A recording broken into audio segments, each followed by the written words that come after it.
This is a HeadGum podcast.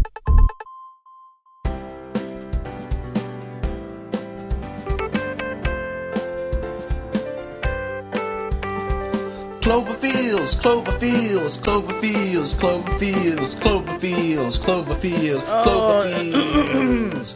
Guys, welcome to a episode of Cloverfeels that is not a normal episode because our very own LEEL boy Mike Falzone is not present for this, and so I'm calling this a LEEL-sode. You know, some podcasts have a thing called like a mini-sode or a mini episode, but this is a LEEL-sode in keeping with our weird Aspergery terms we come up with.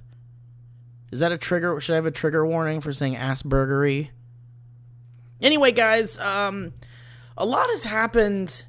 Well, I don't know. Some stuff has happened in the ARG, and it's kind of a shit show. I guess there was like some drama in the ARG scene in the ARG game people's community, and we'll get to that in a second. But before we, and in fact, I don't know if I want to get too much into it without Mike, because I feel like he'd have a lot to say about it, so I'll just kind of brush through what happened and just kind of like where we're at, and then we're gonna probably post another episode in addition to Friday's episode. I know I always say stuff like this and then we don't do it, but we're probably going to put out another episode this week, so you'll have 3 episodes of Cloverfeels this week, because we love you, and you guys are special boys and girls, especially you.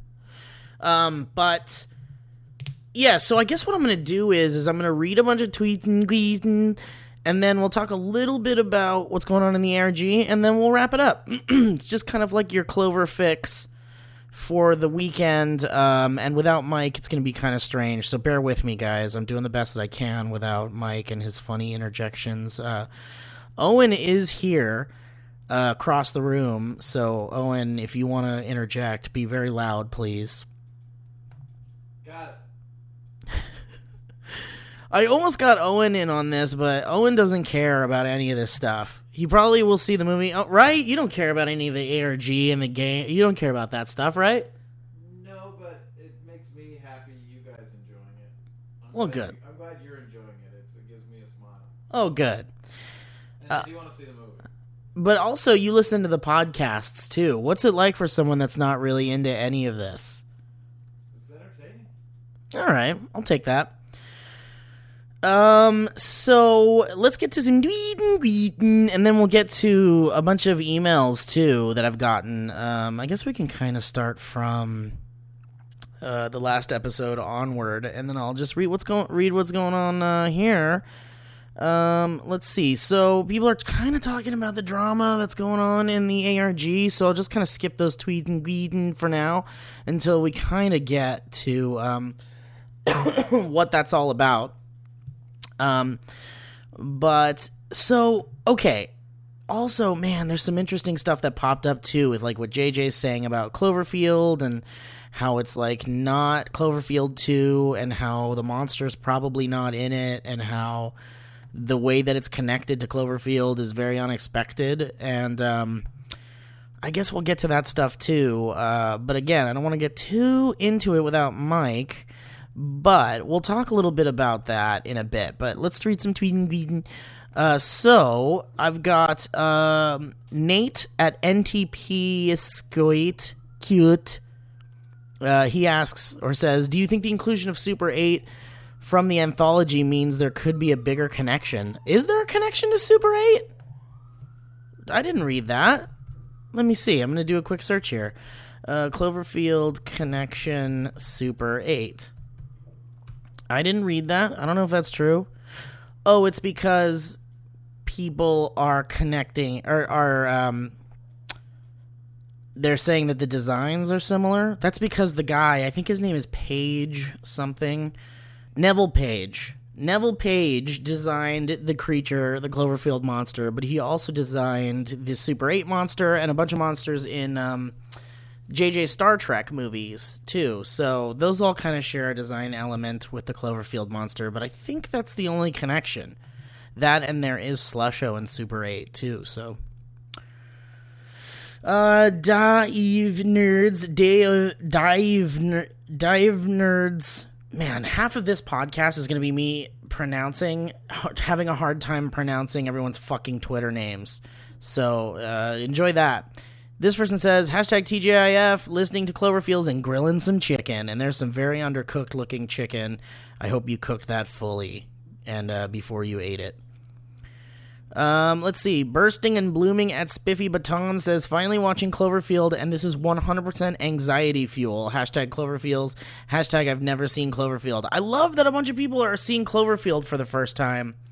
I'm curious, though, for those of you that have not seen the movie and are now just seeing it because of the podcast, send us like a quick review of what you thought of Cloverfield, and don't hold back on your feelings just to not hurt our LEEL feelings, but you can either tweet it using the hashtag Cloverfeels, or you can hit us up at cloverfeels@gmail.com and just send us your thoughts on Cloverfield. I'm curious.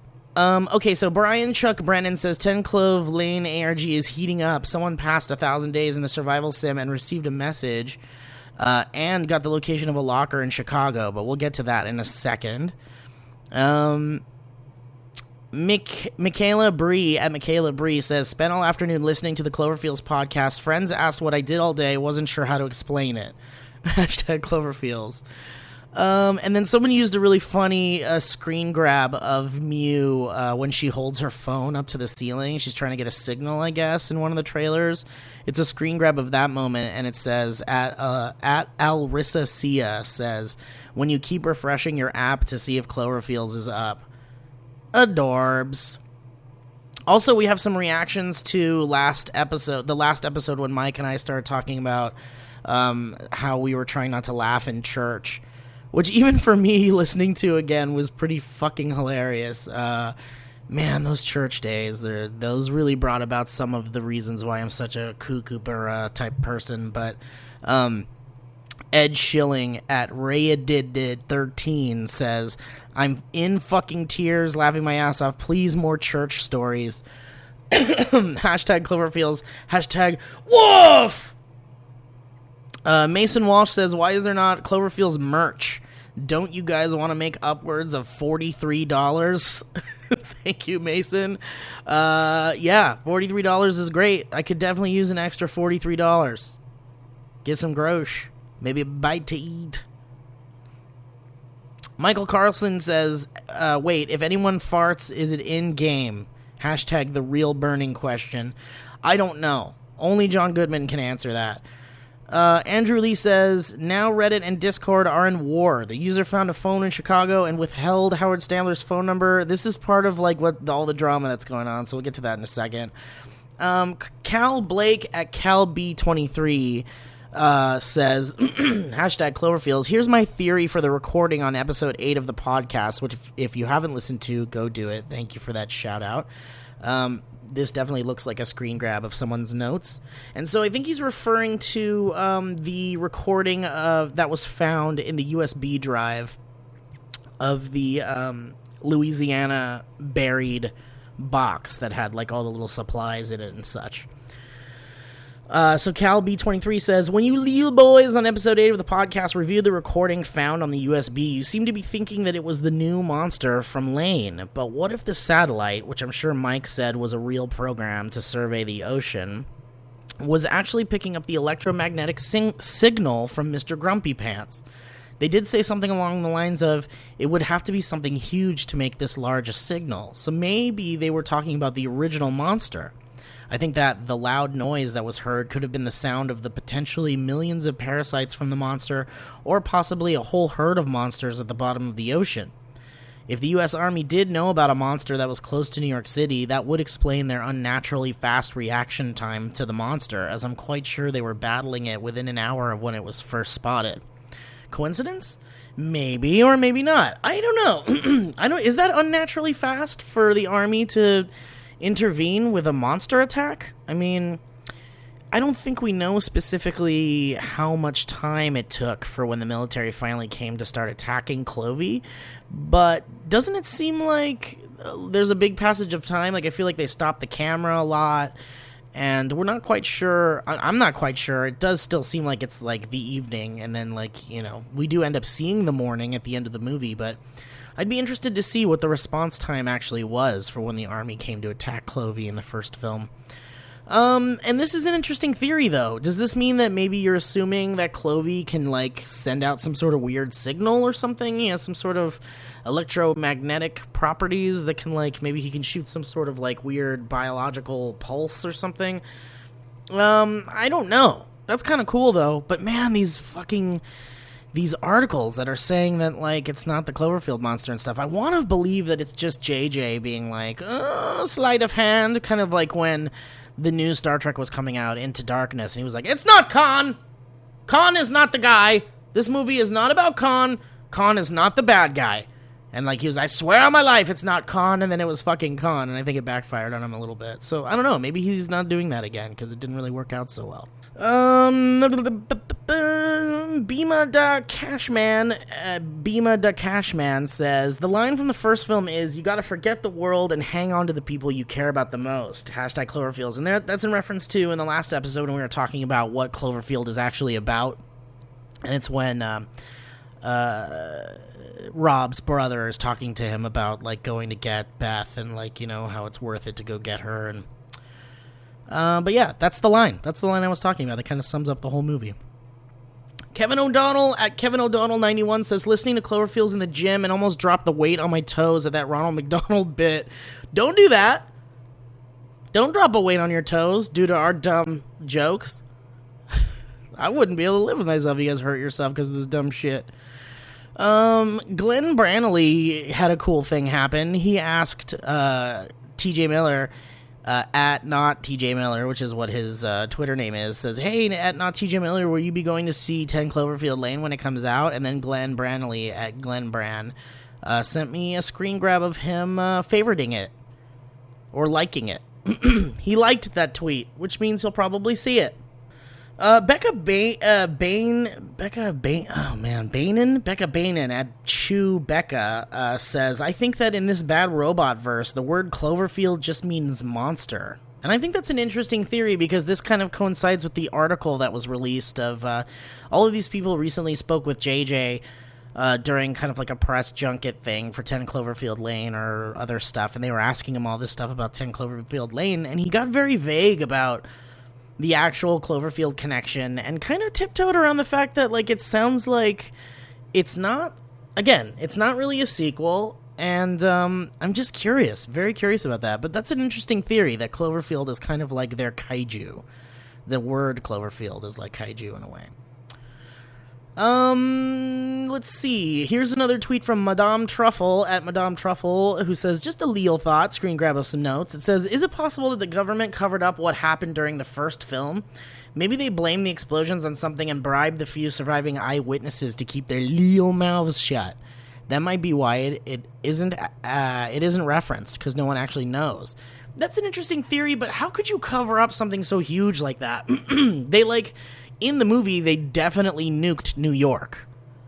They dropped a bomb on New York, and that's not something that just you can cover up. Unless they, said the reason why they did it was some sort of terrorist thing or something. But, with everybody filming and with everybody's cell phones, and, I just don't think they'd be able to cover up something like a fucking actual giant monster attack. That thing. And also, wasn't the news covering it? Yeah, there was all these news places going this is a monster. Look at it. At Stylin' Smoothies says, at Mike Falzone, I always listen to Cloverfields in the library, and every time I laugh, I pretend to type so people think I'm talking to someone. Oh, that's fun. Spookington at Spookington Bones says, dumb theory, before 10 Cloverfield Lane was announced, fan posters had the Eiffel Tower damaged. The puzzle could nod to that. That's true. I guess everybody was kind of how the internet jumps on, Cloverfield 2 speculation, and people have been speculating about Cloverfield 2 since the movie first came out, and there are some fake Cloverfield 2 posters out there that if you Google Cloverfield 2, there's an Eiffel Tower and it looks like it's destroyed or something. But I think what people were doing was they were associating a new landmark, sort of like the Statue of Liberty, and how the destruction of the Statue of Liberty was an image they used in a lot of the promotional materials for the first Cloverfield. So it kind of seems like, when people were making their own posters, they were just using another landmark, and they used the Eiffel Tower. Maybe that's a nod to the to people tweeting that or posting that or making that. If so, that's kind of cool. Megan at Ovo Mexo says, I saw the trailer for 10 Cloverfield Lane on TV, and all I could think was John Goodman's face. Good times. Carla Salazar at Carzar777 says, when you work in a quiet-ass warehouse, it's never a good idea to listen to Cloverfields. Ended up laughing to myself like a crazy person. Thank you for that. Andrew Lee says he fell off the couch during the Ronald McDonald church story. Bima the Cashman also says Mew holds third guy's hand in the new Facebook clip. You think everybody's dead and she's afraid her boyfriend is gone? Who's the what? She has a boyfriend? Where is that information coming from? Monica at Monty Loves You 13 says, just finished listening to all 9 episodes of the podcast, and she says obsessed, and used some emojis that look like laugh crying. Sorry if you wasted all your time. I'm sorry. Ben Boucher, or Bouchit, on the Twitter says, some stuff I was thinking about Cloverfields, and it's a screen grab from his notes, and it says, you've talked about Mew could be Megan, and she could have amnesia, but I had an idea. This probably isn't what it really is. Is it possible that Mew is Megan and has been poisoned against John Goodman, and she's scared of him because of everything her mother told her? So she's trapped in this bunker with her father that she's terrified of, but also can't tell if he's telling the truth about the outside or has gone insane and wants her in his life. She's not replying to anything on funandprettythings.com because she believes her mother over her father. Also, well, shit, there's not any more of that image. Oh, yeah. Also, when Mew is in the car while it's crashing, she isn't wearing the same clothes as when she's running from the car. When she's in the car, it's one set of clothes. When she's outside, it's a different set. In the shot where she has the gas mask on, it looks like she's wearing the clothes that she was wearing when she sees the light at the end. Also, the car she's running from is working as it honks at her, so she definitely could not be running away from the car right after the crash. Oh, so maybe there's like a moment where she kind of like steals a car right away and drives away, and we're seeing like multiple shots of her near cars and such. Maybe it could be like in The Mist when they finally get into the car and they're like driving around, and there's like a montage of them like driving. One last thing, I can't remember if you mentioned this, but could one of the LEEL monsters from the first movie be what's in the barrel? Yeah, we've talked about this. I think Mike brought that up. Mike thinks that maybe there's a dead parasite in there, which would be kind of cool. But again, man, I don't think, with all this new stuff that JJ's saying, and like as we get closer to the movie and the ARG not really mentioning the monster and stuff, I'm just really starting to lean towards the fact that this might not really be about that. And it might not even, I mean, maybe it's in the same universe, but maybe it was just so long ago that people have already forgotten about it. Maybe the monster's dead in this movie, and maybe they're not mentioning it because it's just over. It was like over 10 years ago or 8 years ago or whatever. So maybe it's like, there might even be like a short mention in the movie where they're like sitting at dinner and they're like, isn't it weird that the world is ending, and then there was that monster attack years ago, and then maybe someone changes the subject or something. I don't know. Good theories, though, dude. And interesting about the clothing changes from the cars and stuff.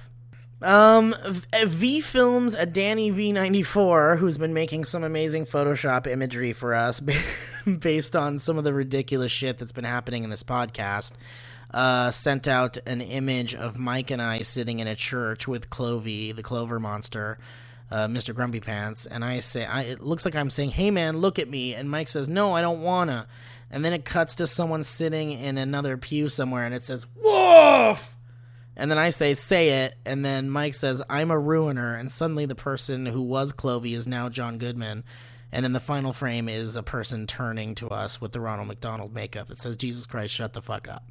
Hilarious. It's so strange to see that made as a Photoshop image, because that's something that's just part of my childhood, part of my life, that like we were laughing about that person with potential Ronald McDonald makeup on, and now that I'm seeing it, it's so strange because it's just something that's been in my head for so long. So thank you guys who have photoshopped that and made that. That's really kind of strange and ridiculous. But I sent it immediately to my friend Jeff, who was the guy that was originally with me when we made those jokes. And Jeff, I think, was the one who originally made that joke. And Jeff was like, I can't believe this shit's real. There's someone actually made that. So thank you for doing that. It's a lot of images of Fartsy, which is great. Nice work on that, guys. Oh, this is an interesting theory. Joshua Mashlin at That Boy Jarsh says, at Cloverfeels, hashtag Cloverfeels, I got a LEEL theory. What if the glow is Clovey, the glow behind the house that's like rising up? Because after the nuking, he became Clovey 2.0, Nightlight Edition.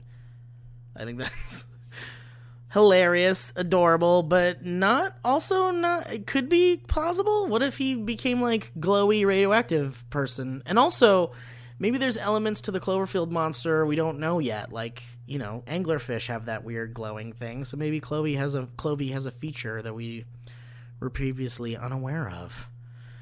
Oh my god, the Majestic Narwhal tweeted, hashtag Cloverfields, can you guys suggest other cool podcasts for me to listen to while I wait for more Cloverfields?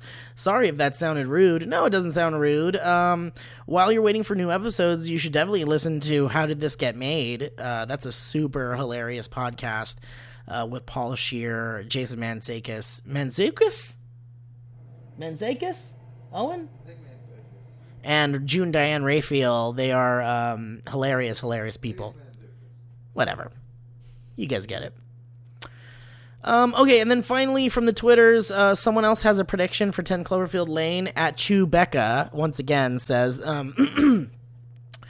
from her notes, a screen grab. This has nothing to do with 10 Cloverfield Lane itself, but listening to your podcast when you went off on your tangent about church and laughing in church, I just had to share this story. During my confirmation, they had brought in some big hotshot priest or whatever, and he brought some strong incense. During the whole entire ceremony, that was like 3 hours long, this guy was just swinging this incense around, smelling up the place. Anyways, I guess the scent was a little strong for this one little girl, and it got to her head, and she passed out. Like off the pew, on the floor, sprawled out on the ground, and I laughed so hard. I'm a horrible person, I know, but right there during confirmation confirmed the fact that I'm going to hell. If it exists, it probably doesn't. Love you, LEEL guys. Keep up the good work. Nice, Becca, laughing at little girls passing out. You're a terrible person. But no, that's hilarious. Okay, so let me read at least one email that I got here, which I think is so funny, and I think I need to read it again when Mike is here. But Owen, you got to listen to this email too. It says it's from Ashley Also Toll, and she asks via, and this is our Cloverfield email address, or Cloverfield's email address, cloverfields@gmail.com. And she says, I'm a big fan of you guys and the podcast. Thanks for making my commute to work awkward by me constantly giggling to myself. I want to say that I really don't like the Cloverfield movie. Like, I really don't like it. However, hearing you dudes talk about the ARG has given me a new appreciation for it. I still think it is a bullshit movie, but learning all about this stuff is making me really excited for 10 Cloverfield Lane. Keeping up the good work from Ashley. Wow, man. You tell me how you really feel. I still think it's a bullshit movie.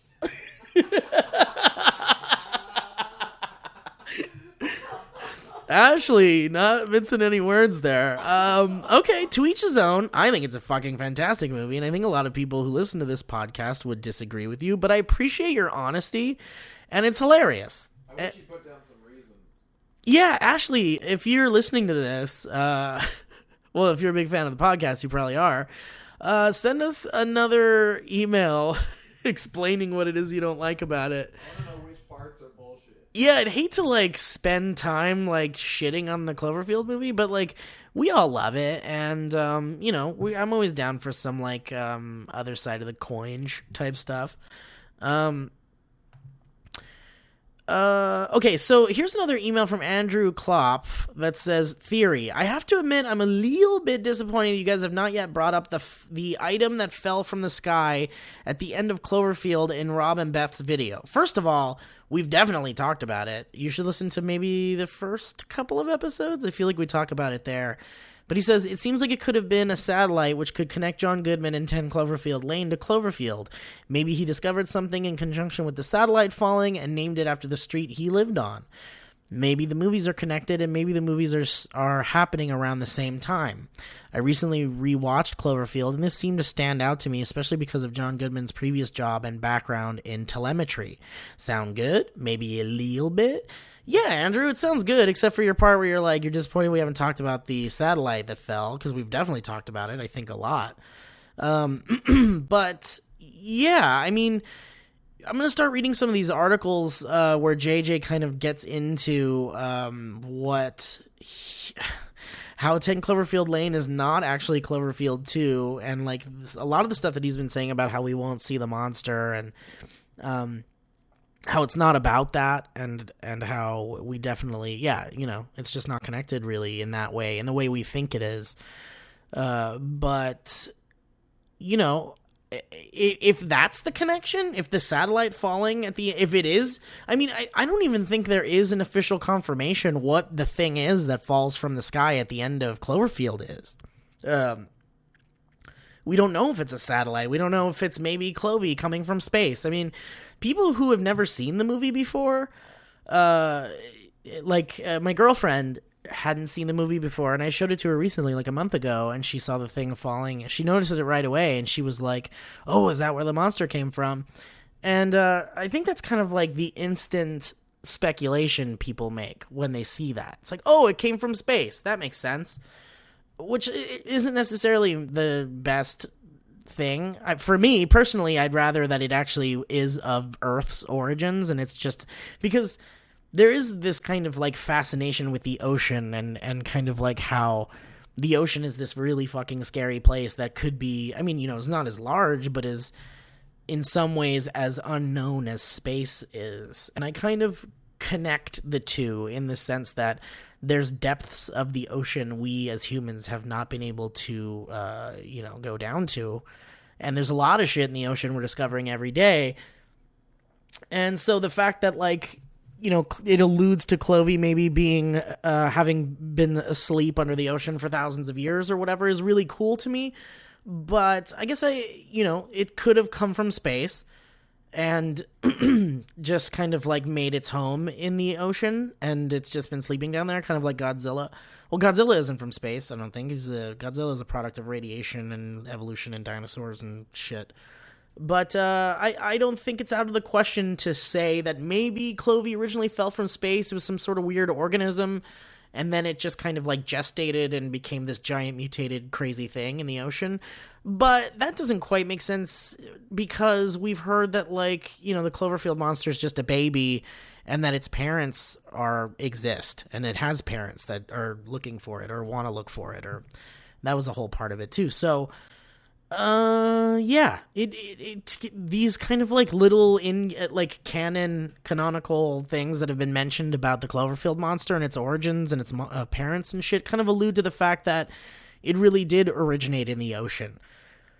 So maybe the thing that falls at the end of Cloverfield, we'll find out, really was a satellite. And if that's the connection between Cloverfield and 10 Cloverfield Lane, then that's cool.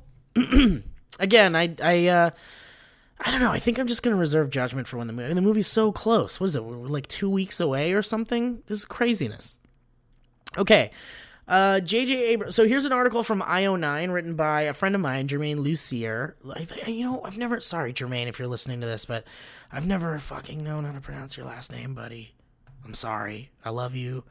You're a good man. We've known each other for quite a while now, since the original Lost poster ARG stuff that happened when Lost was ending, but I'm so sorry, bro. This is full disclosure. I think it's Lucier. Gonna assume that. If I'm right, then hey, I knew your last name the whole time. Anyway, he wrote an article on IO9 that says, J.J. Abrams warns 10 Cloverfield Lane is not Cloverfield 2. Dun, dun, dun! There it is, guys. That's an official thing. Here's what the article says. When the trailer for the new movie 10 Cloverfield Lane was released, it was impossible not to imagine it was a sequel to 2008's Cloverfield. Why else use that title? Well, the film's producer, J.J. Abrams, has something to say about that. Quote, "It's not Cloverfield 2, he says. Woof! Speaking of Fandango, Abrams did his best to clear up this common misconception. This movie is very purposefully not called Cloverfield 2 because it's not Cloverfield 2. Okay, so maybe it's a slight clickbaity type title because it's kind of using the quote out of context, but again, I mean, it technically isn't Cloverfield 2. Abrams explained, "The association is clear and there are multiple connections, and there is a bigger idea at play for us with these movies and this connection. Don't believe him? There's more. The story of this movie, and it came to us originally as a spec that was very different in a lot of ways and an unrelated thing altogether, is definitely about different kinds of monsters. And while the Cloverfield monster isn't in this movie, there's a new monster and there's something else that happens, but I don't want to ruin the ending." Thanks a lot, JJ. First of all, sorry to shit on your parade. The Cloverfield monster isn't in this movie. There's a new monster, which is probably John Goodman, what they're referring to, and then something else happens. I mean, I get, all right, you can't say much, I get it. I'm frustrated as a nerd because I love Cloverfield and I'm so obsessed with all this fucking shit, and that's why you're listening to this, because I'm obsessed with it, and it's a problem. And but man, I guess we're really leaning towards this anthology series idea that Cloverfield is going to be like a Twilight Zone type thing, and maybe it's monsters, maybe it's aliens, maybe not. He's saying right there, it's about all kinds of monsters, different monsters, and sometimes people can be monsters. In fact, people are real monsters. There aren't real monsters in this world, but people kind of are. They aren't real, like Storytale. Is it Storytale? There aren't Storytale monsters. They're real people monsters. The Cloverfield monster isn't in this movie. That's worth reiterating. Whether these other monsters that Abrams mentions are literal, like in the first movie, or something more symbolic, we'll have to wait and see. So, will we ever see a real Cloverfield 2, complete with that crazy monster? Abrams said that while there has been lots of talk about making a second Cloverfield movie after the first film's released, he and the filmmakers could never quite get the right idea. We've talked about this before. And now, with much bigger movies like Godzilla and Pacific Rim out there, he feels it's probably past its time, but he doesn't rule out other movies with Cloverfield in the title.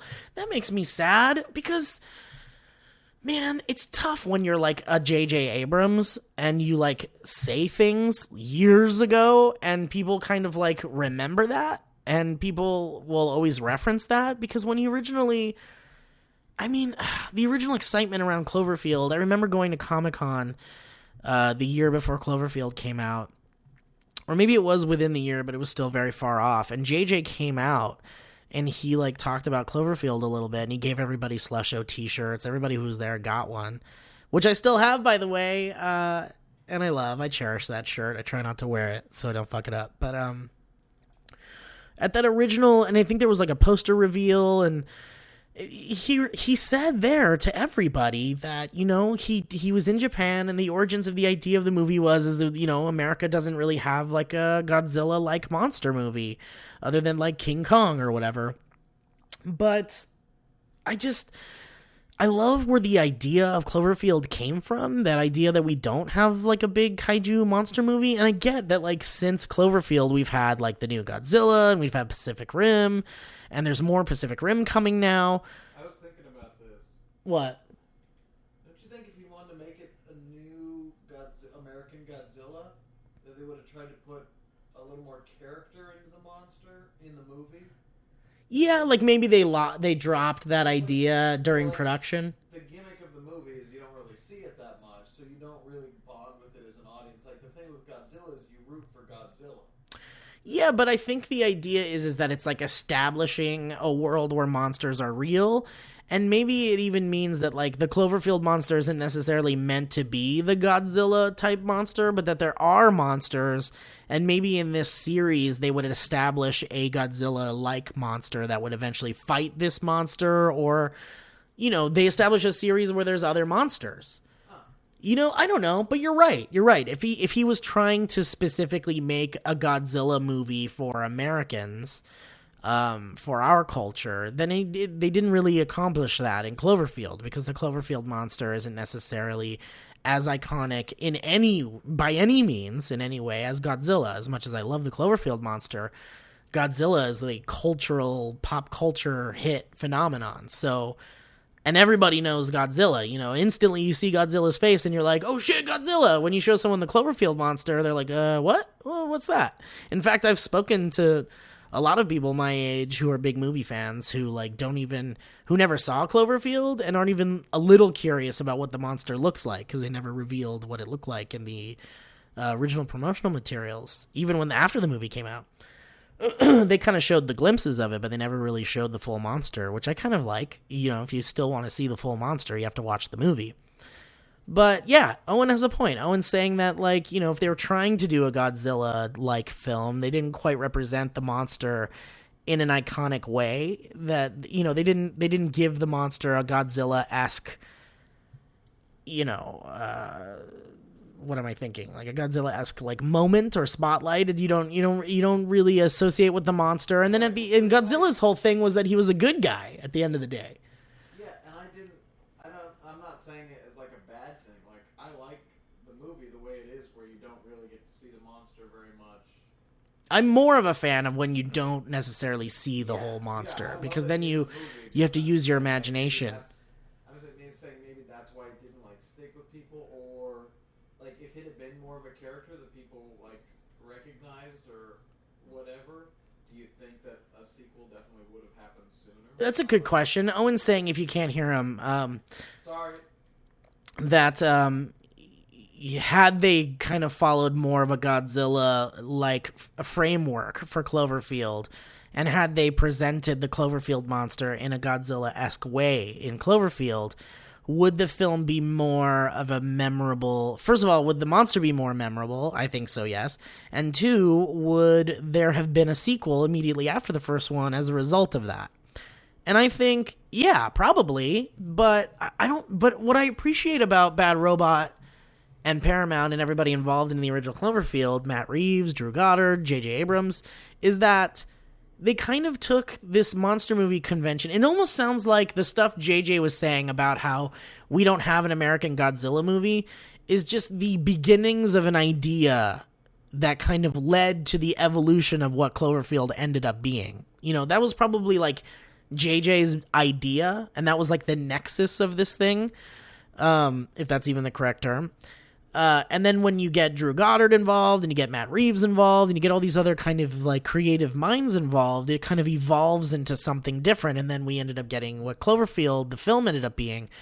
So maybe they kind of like tried that in a way to make a Godzilla-like movie, and instead they were like, you know what, let's just go balls out and try something new, which is something I appreciate. Oh yeah, no, that makes sense. And I'm glad it is what it is. Yeah, I'm glad it is. Trying to be like a family-friendly monster boy. Well, even so, like kind of like, I guess he tried that again in Super 8 too. Huh? He did try it in Super 8 to a degree, yeah, because the spoiler alert, the alien threat in Super 8 ended up being kind of like an ET-esque, not in design by any way, but an ET-esque creature in the sense that it kind of like had feelings and was not really there for on Earth for nefarious reasons. And you find out that it just wanted to go home, and it was captured, and so JJ really got the opportunity to kind of like make a friendly monster there. But I mean, Godzilla isn't necessarily like a friendly monster in the sense that it's just kind of like, it sees these big monsters and sees that they're like hurting people,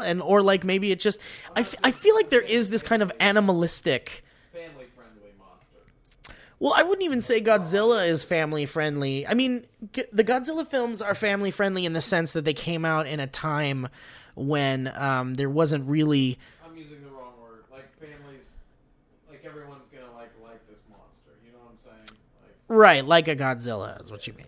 I like Cloverfield much better.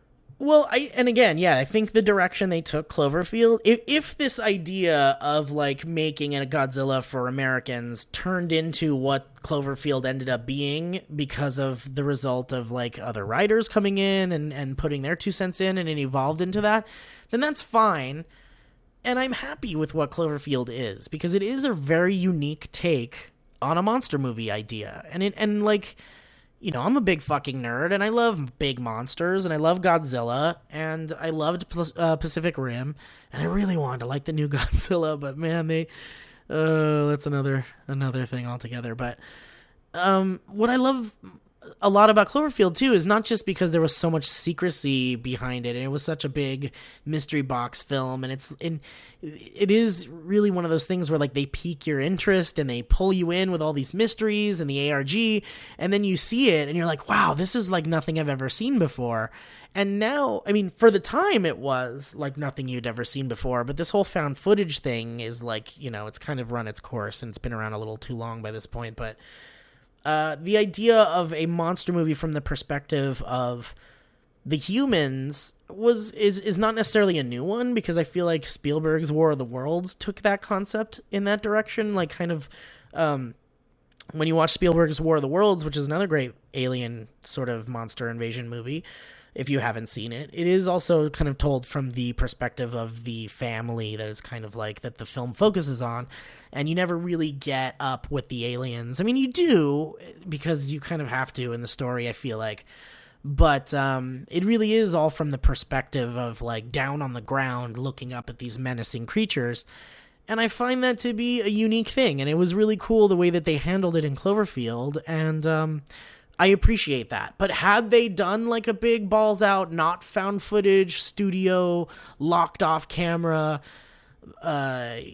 epic monster movie, then yeah, maybe we would have gotten a Cloverfield 2 right away and a Cloverfield 3, and that would have been maybe our Godzilla. But I feel like JJ's original idea, as ambitious as it was, maybe we don't need a American monster movie, and maybe you can't. Maybe you can't make a Godzilla for Americans. Because that's not a cultural thing. Maybe that's not something we culturally would gravitate towards, whereas in Japan it's like it's something that's part of their culture almost, because it's such an iconic thing that they created there. That's beautiful and part of cinema history. Anyway, the end of this article here says a larger franchise or anthology would suggest multiple movies, and we're just focusing on this, which is the second of 2. Abrams told Fandango, but I will say there is something larger at play that if we're lucky enough to get to do, I think could result in something pretty cool. So there he is, speaking his mystery box stuff still, and I feel like a little bummed out that we have kind of like official JJ confirmation that the Cloverfield monster isn't in this movie, that there's a different type of monster. But that, that there's something else, and maybe there's aliens or something, is still cool. And again, the ARG is really fun, and the ARG definitely connects Tagrado with 10 Cloverfield Lane and Cloverfield and that whole thing. So that's still fun, but I guess we'll just have to wait to see the movie. But yeah, man, it's kind of a bummer though. It is. I can't help it but admit that it's kind of a bummer. All right, so really quick, let's get into what's going on with the ARG and all this, like, all this stupid drama that happened. Man, I'm really bummed out that this happened, because, man, this community, I want to say, is just so tight, and everybody is just, we're all in it for the same reason, to just have a lot of fun trying to figure out the mysteries of this new movie. And they're, and Paramount and Bad Robot are putting so much into this. And again, it's free entertainment for us. That's ultimately marketing for a film. But, when you think about how studios market a film, it's all done in such a boring, gray, big budgeted money. It's marketing for other films is just like, it's all in your face. There's billboards, there's commercials, there's, and it's just the same old shit every time. Every movie seems to be marketed the same way. And, Bad Robot and Paramount, when they get together and they do something, there's always something unique involved in it. And man, they don't have to do it. They don't. They could slap the Cloverfield title on this film. They could have skipped an ARG, and we all still would have seen it. We all still would have probably loved it, and they probably would still get their anthology series based on ticket sales or whatnot, or whatever it is that it's relying on to get more of these Cloverfield-esque films out there. And that would be that. But no, they're putting in this extra effort into these ARGs, and it seems like some people, which I guess, I don't know. There's a timeline of last night's drama post on the 10 Cloverfield Lane subreddit.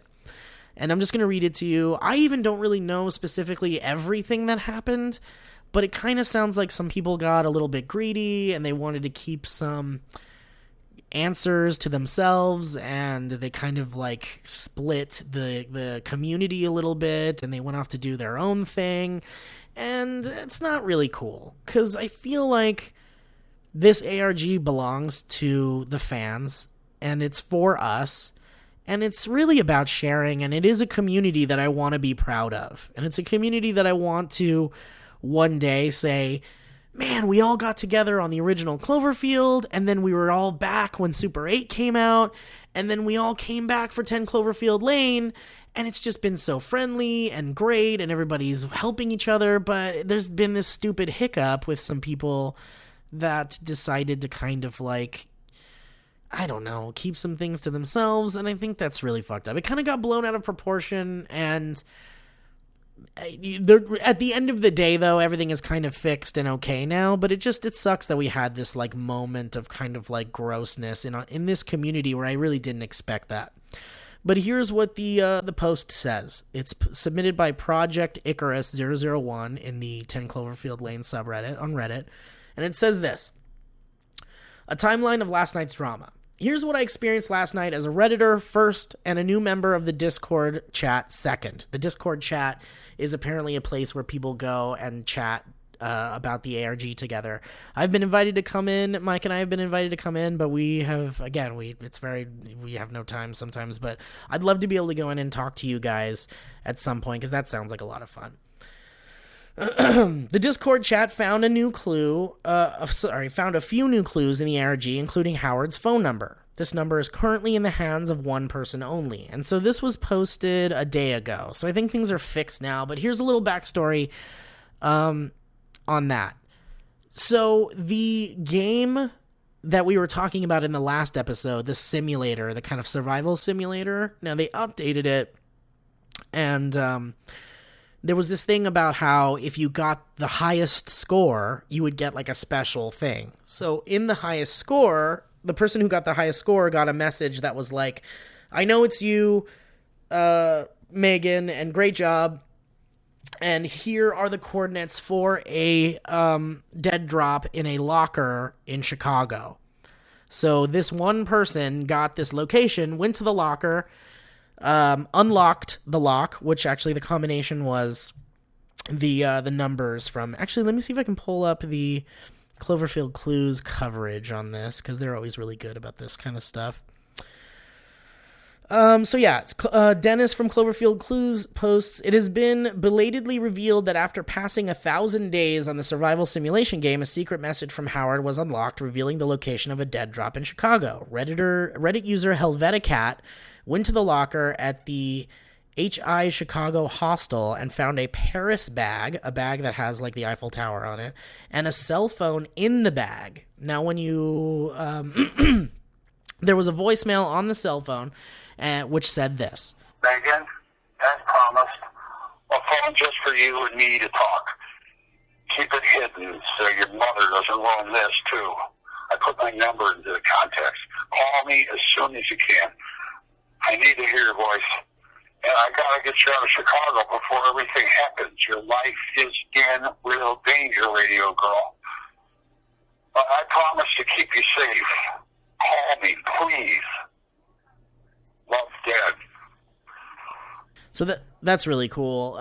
Maybe it's not John Goodman, actually, now that I'm listening to it. Maybe it was like a sound-alike or something. I don't know. If it very well could be, but that's awesome. Also, the password to the voicemail box was 4813, the number from the jukebox in the trailer. Although I'm reading now that people were able to like change the password because people, I don't know. Okay, I'll get to that. There's a lot to talk about.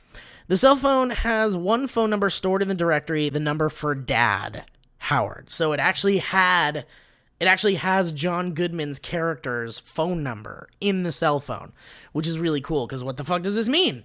And so here's what the Cloverfield Clues article goes on to say. Unfortunately, the person who found the phone does not want to reveal the number. Hopefully this does not derail the game. And it very well could, because, you know, you keep something like that from the rest of us, and we're unable to kind of play along at that point, and you're the one getting the clues and such. And I guess if your plan was to, like, keep it under control, and maybe you were going to post updates yourself, then maybe that's okay, but, you know, don't keep, if you're part of the, like, you remember we were talking about this in one of the episodes? I was talking about how, what if Paramount's the first thing that they buried, the Bad Robot guys, with all the USB drives and stuff, what if just some dude came along and was like, what the hell did they bury under the fucking ground there? And then he picked it up and took it home. Like, what if that actually happened? It would mean that Paramount would wait a couple of days to see if anybody would actually say, oh my god, I found this 10 Cloverfield Lane thing, it's part of the ARG. And if they didn't, maybe they would have created something else or tried another drop or something. So I can only assume that the person who was keeping the phone number from everybody,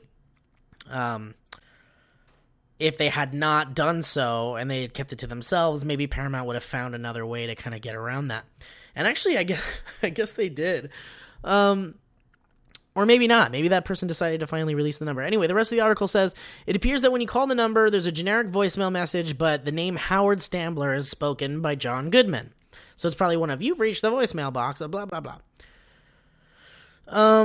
Update. There was an update here on Cloverfield Clues. Howard's phone number has finally been released. Okay, so I'm gonna say it. But the mailbox is full, apparently. And I guess people were, like, leaving stupid messages. They were saying, like, Baba Booey and shit like that. Like, what is that? Which is, like... When did Cloverfield fans become, like, fucking, like, frat boys? Baba Booey, Baba Booey. So it's kind of lame.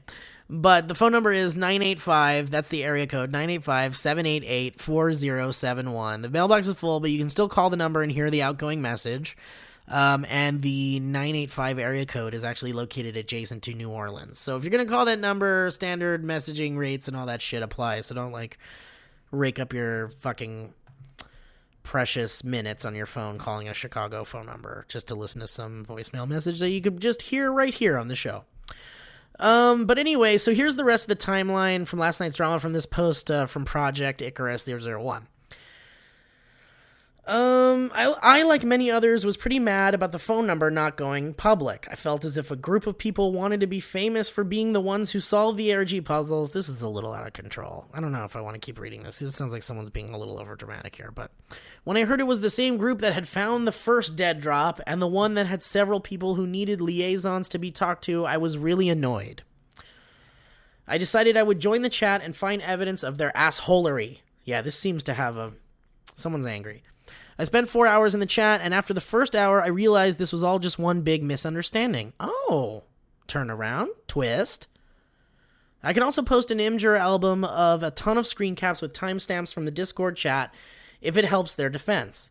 Here's what happened from a more factual standpoint. Discord chats the Magic Jesus unlocked the secret message in the sim. What the fuck? What's that? Let me see. It's a link here. It says, "Good job, Radio Girl. I can see that you're really listening." And it's right. Sorry, this is the message you got if you got over if you survived over 1,000 days or whatever. And this is what had. This is the message that the user got to go find the dead drop in the locker. It says, "Good job, Radio Girl. I can see that you're really listening, and it's showing in how hard you're working at the simulator.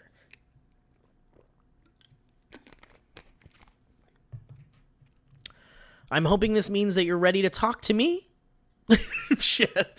"I'm hoping this means that you're ready to talk to me. Your mom isn't making it easy, but I think I've come up with a way that we can talk without her knowing. So I've sent you a phone, a special one, just for you and me to talk. It's important that we stay in close contact as there's very little time left. Look up Nikki Harris in Chicago, near that art school you cried about wanting to go to. passive-aggressive. Locker number 18, the combo is 32 18 28. When you get the phone number, the song on the when you get the phone, remember the song on the jukebox you loved. So that's the that was the voicemail code to listen to the voicemail, which was the number on the jukebox for I Think We're Alone Now. And also, for those of you listening to this that are in Chicago, don't go to that locker because it's already been found. No need to go back over there. Number 2, it was posted on Reddit briefly as an exciting discovery, that message. 3, someone from Discord pitched the idea that the message be taken down as it would be bad if multiple people went for the dead drop and if worst case scenario, someone truly withheld the phone discovery altogether. 4, Discord decided it was best, yet also somewhat shady in the sense that their intentions could be misread as vehement to send someone from the Discord chat that they could constantly communicate with. This actually turned out to be a great idea because the person they sent ended up getting a bit lost and needed direction in real time to find the dead drop. That's cool. Meanwhile, the Magic Jesus, among others, tried to delete any reposts of the message so that the situation was more contained. 6, Discord's contact, Helveticat, finds a phone with Howard's number in it and a voicemail. She's excited. Helveticat decides since she has been part of a live community thus far, the best way to document her new find is live via Twitch, which actually I missed, but I guess she did a Twitch stream where she was going to listen to the phone and talk to everybody and figure this out. She does not, however, predict that she will be spammed with somewhat hateful, spiteful, and downright immature comments pressuring her to give out her phone number. To give out her phone number, the number of the phone she got, and Howard's number. Oh shit, her own phone number? Jesus Christ. 8, she decides the best course of action is to not tell anyone, including the Discord chat, what the phone numbers are. So I guess she kind of got bombarded with a bunch of jerks that were like, give us the number, we're hungry. And so she decided to keep the number for herself. For the time being. 9, she does take photos of everything she has and gives them to the Discord group, which after a few minutes posts the photos to 10 Cloverfield Lane. So it kind of seems like the Discord chat people were like, we have this kind of exclusive thing, let's all figure it out and then we'll share it with everybody, which is whatever. I mean, as long as we all figure shit out, who cares? Let people have their fun for a few minutes. Number 10, she decides at some point to give in and give Twitch chat the number of the new phone she is in possession of. 11, her newfound phone receives a stream of texts and calls, some of them people trying to solve the puzzle, some of them trolls. That's probably where the Baba Booey shit comes from. Helveticat decides that this was a mistake as she now cannot discern who is a puzzle solver and who might be actually part of the ARG, which is that's a great reason to withhold something. If people are going to be dicks and be like, maybe if I leave a voicemail, I'll get a message. Maybe if I do this, I'll get a thing. For something like this, maybe it is best to just kind of Helveticat is the keeper of the phone, maybe she keeps the number. Maybe it's better that it's just one person that has this information. That way it isn't a bunch of fuckers typing and texting it and calling it and all that shit. I don't know. Maybe it's with something like a phone, it is a little sensitive. You're not going to be able to discern between voicemails and texts and who's bullshitting and what's part of the game. I get that. Hey, I got a question. What? Was the last ARG for Cloverfield, was it in real time the way it rolled out up until the movie? That was supposed to take place in the present? Yeah, to a degree, because I think there was one point, so Owen just asked if you couldn't hear him, did the original Cloverfield ARG stuff happen in real time up to the movie's release? And the answer is yes, to a degree, but I remember there were MySpace pages for Rob and all of his friends, and I think the actual night of the attack in chronology, is that a word? Of the film, the MySpace messages and because they were all messaging each other, and they were like, hey, there's Rob's party's happening and shit, and then the night of Rob's party is when the MySpace messages stopped. And all the people's activity on MySpace was over after that. So I think it was in real time, but as much as it could possibly be back then when social media was a little different. Yeah, I'm just wondering if that's going to be the same timeline for this. That's all happening in real time? Yeah, I think it is, because Radio Man 70 is posting on that secret site for Megan. He's posting like current events and saying this is like part of like what he's talking about with being safe. Like Cloverfield, this also takes place in now. Right now, yeah. Yeah, that's cool. Okay, so yeah, Helvetica decided it was a mistake, and now she cannot discern who's a puzzle solver and who might be actually part of the ARG. Number 13, after a long day, Helvetica decides to go to sleep at 10 p.m. Chicago time and cut the Twitch stream, presumably as she turns the phone to silent as it is already buzzing off the hook. 14, outraged that the game cannot continue until Helvetica is awake, numerous people post to Reddit that she and the Discord chat are withholding information essential to the ARG. So yeah, maybe this is just a big blown out miscommunication, which makes a lot of sense. I mean, I think there's some intense people in this community that want answers now and are very interested and excited about the ARG, and I can understand people jumping to conclusions and making it sound nefarious because it's like, oh, they're withholding things and I want to be the special one with the phone, and I can see that happening. So I'm glad this post is here. Number 15, I and several others join the Discord chat. 16, we argue our case. There is small arguments about what now seems stupid. 17, we come to understand that the Discord chat does not have the numbers, so they didn't have the phone number and have no clue what to do either. So it wasn't like a big, everybody went off and had their own little separate community where they were all kind of talking about the phone number and shit. So it turns out they didn't have the numbers either. So Helvetica actually didn't share it with them initially. 18, the common belief of the Discord chat becomes, look, we can either do damage control or tell people to fuck off.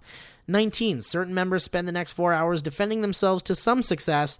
20, the rest of the members make jokes about the current situation and laugh at how asinine the whole thing is. This is strictly my opinion as someone who participated in conversations about pineapple and memes until 3 a.m.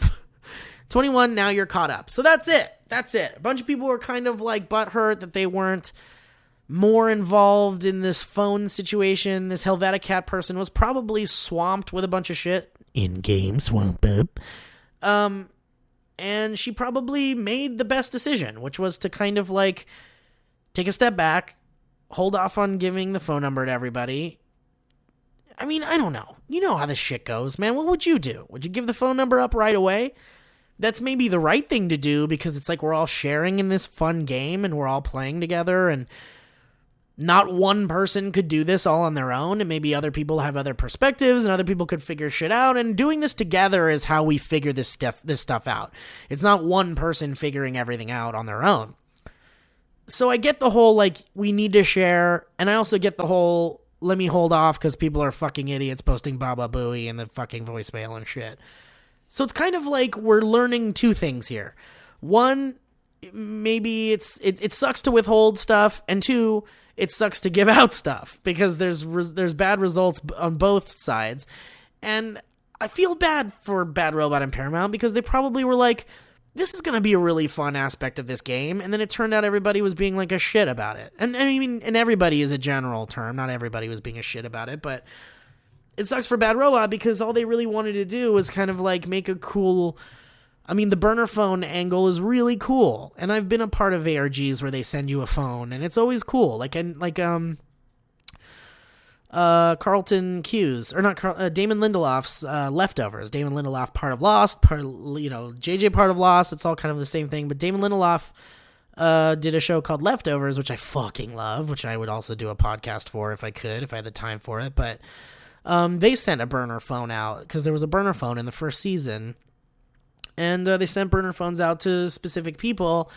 And it was just, there wasn't really like an ARG per se. It was just kind of like you would get little secret messages and it would pertain to the next episode in some way. It was really fun. And I like the whole burner phone idea. And I feel like that's something that's done in ARG because it's a fun way to kind of like take the realism to the next step, to the next level. And it's kind of a bummer that it kind of backfired a little because there's just too many of us that want in on these secrets and these clues, and it's nobody's fault, but I feel bad for Bad Robot who wanted to do something really fun like this, and it slightly backfired, but it sounds like it's all kind of fixed at this point. One of the top comments on this post here from Nice Firm Handsnake,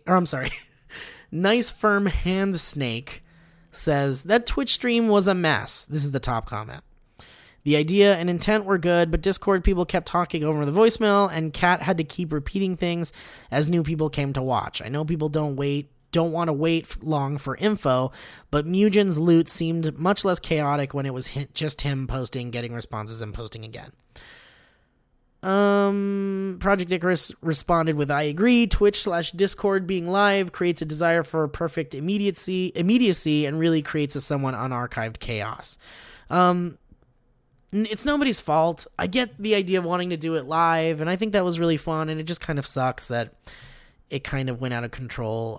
But it seems like now the fucking phone number's out there, so anybody can call it, maybe to a fault. For those of you that are calling it to leave dumb messages, I think that's dumb. If you're listening to this, don't do that. I think that's dumb. It's not funny or anything.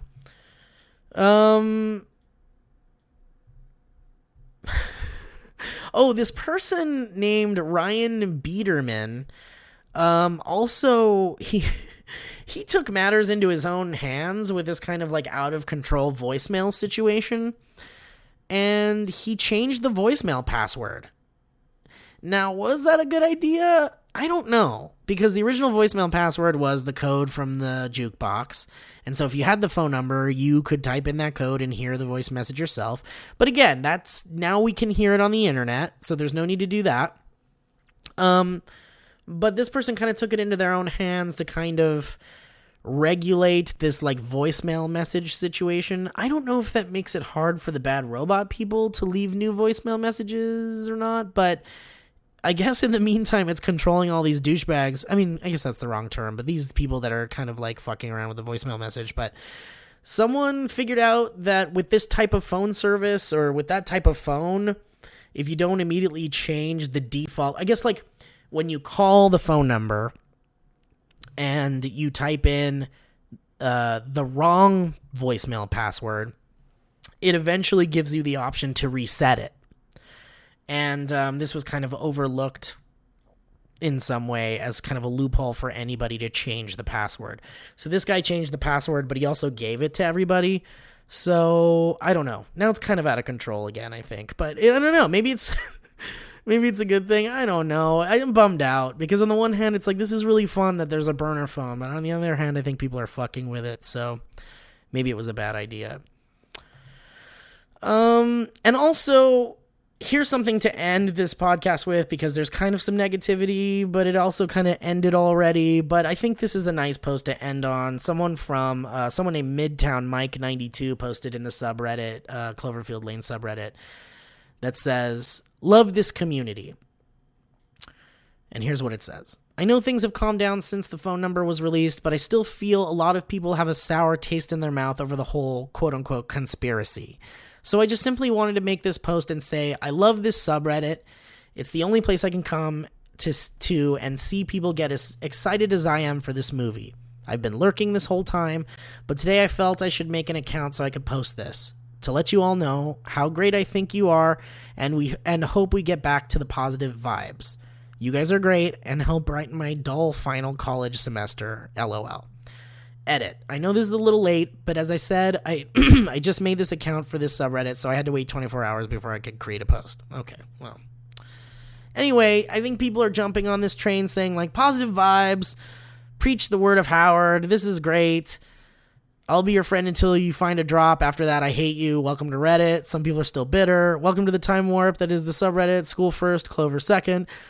I'm happy someone's happy. All this new negativity is completely killing the whole vibe of this subreddit. I don't think so. I think that's a little out of control. Some people, I think it was just a miscommunication, and I think we all need to get back on track with what's going on with the ARG. Because again, guys, it's free. It's free entertainment. First and foremost. And I can't help but relate to this because I work on a YouTube channel where people don't pay to watch us. But their viewership helps a lot. But we're really making all this stuff for an audience. And when there's like complaints about the quality or things like that, it's fine if it's constructive. But if it gets to a point where it's destructive and vindictive and people's feelings are hurt, because these are real people here that are, there's feelings on the line. And at the end of the day, guys, it's just a fun game for a fucking movie that we're all going to enjoy. It's going to be awesome no matter what. If it's not connected to Cloverfield, if it is, whatever. It's at the end of the day, the fact is it's a new Bad Robot movie with JJ producing. Dan Trachtenberg is fucking awesome. That Portal No Escape short is so fucking cool. So to see that guy directing his first feature, fucking great. Not just because he follows us on Twitter and probably listens to this. Hi, Dan. Please come on the podcast soon. And also, it's Bad Robot. And it's fucking cool looking. And it's mysterious. And it's like, the Bad Robot guys have fun with trying new shit in movies. And at the very least, that's some exciting shit. So let's take a step back, have some fun with this shit, all love each other and positive vibes. Because guess what, guys? We're all going to die someday. So, guys, that's the end of this LEEL SODE. Turns out it's the same length of a normal episode. What the fuck? I missed Mike a lot, and doing this alone was interesting, to say the least. Owen, thank you for commenting from afar. And so Mike and I are going to do another episode this week as well as Friday's episode. So we'll have 3 episodes up this week, and that's very exciting, even though there may not be much to talk about. But, maybe we'll go off on some more church shit or whatever. We'll just talk about it. I'm sure something will happen tomorrow or, whatever. And I'd love to get Mike's opinion on all this in-game drama and all the new stuff and the stuff JJ's said so far. But anyway, guys, thank you for listening to the LEEL SODE. And if you want to send us theories or funny images or messages or things that you'd like us to read on the podcast, you can use the hashtag Cloverfeels, or you can send messages, or you can tweet directly at Cloverfeels on Twitter, or you can send us longer things on and from our email account, cloverfeels@gmail.com. And also, I've been teasing this really big, awesome, cool thing that's coming up that I can't talk about. And unfortunately, I still can't talk about it, but I do still want to tease it because I'm a LEEL boy. But yes, something really cool is going to happen soon. So keep your ears to the podcast. We've got an exclusive announcement to make, and it's very, very, very exciting. And shut up, Owen. I can't say what it is. Owen just said, "What is it?" Like a kid. All right, so I can't wait to announce to you guys what it is. But in the meantime, thank you for listening. And if you guys are new to this and have not posted a review or given us a rating on iTunes, please do so, because that helps us so much, because it means you guys like the show. So it's very easy. Just go to iTunes. If you're already listening to this on iTunes, it's so easy. Just go to the podcast page and you can rate us up to 5 stars, and you can even post a little review there of what you think about the show. And I think that's awesome because I like reading that stuff, and it helps my ego, and it makes me feel like all this extra work I'm putting into this podcast when I have no free time actually makes sense and means something. So guys, thank you so much once again. I love you guys. Let's just be positive and have fun with this fucking movie, ARG, and just have a good time and just keep it cool. And let's all enjoy this fucking movie when it comes out, and then get back to our lives until the next Cloverfield movie comes out, and then do it all over again. But let's keep it cool. Keep it funny, Steven. All right, guys. Thank you for listening. You're the best. We'll see you next time.